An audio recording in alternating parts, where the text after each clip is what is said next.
最近我有在追踪一个泰国网红，因为他的一条片子我给圈粉了。用九层塔去炒，那就是九层塔炒肉，那不是打抛肉。打抛肉就是要用打抛叶去炒的。早在那边糟蹋我们泰国的打抛肉，还接了番茄，恶心到不行。番茄本身呢没有罪，我自己呢也没有讨厌番茄，可是打抛肉加番茄就是死罪。打抛肉呢就是不能放番茄。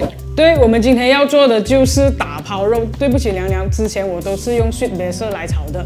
那为了不污蔑这一道泰国的国民料理，这一次我特地去找了我有种香料的朋友，去讨了一些泰式的打抛叶。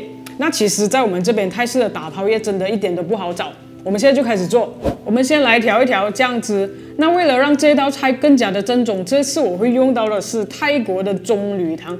那如果你没有棕榈糖的话，其实也可以用黄糖或者白砂糖来代替。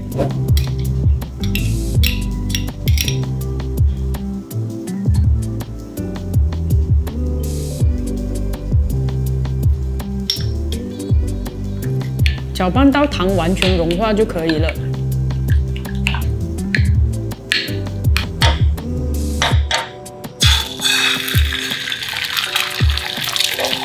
煎一颗鸡蛋，建议不要把蛋黄煎熟。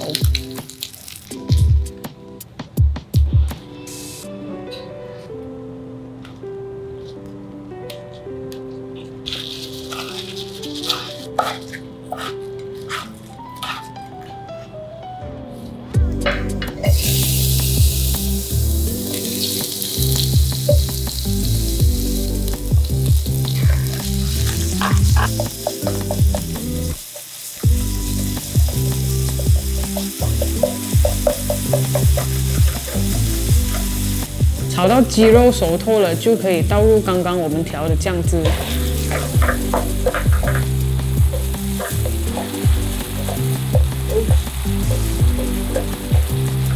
加一点洋葱丝，可以让这道菜更加脆口。记得打抛肉加番茄是死罪啦，所以不可以加番茄。最后把主角打抛叶放进去，大火炒一下就可以熄火了。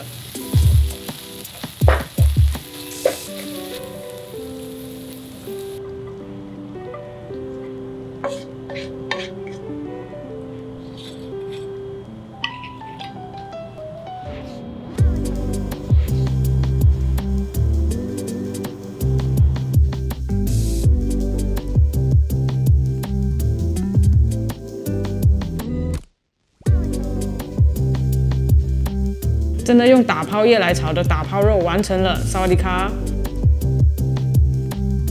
喜欢我们的影片的话，记得按赞、分享、订阅，还有开启小铃铛。那如果有跟住我们的食谱做的话，不要害羞，记得 tag 我们。如果你想要我们分享什么料理的话，也可以在留言那边让我们知道。谢谢观看 Slurpin 小视频。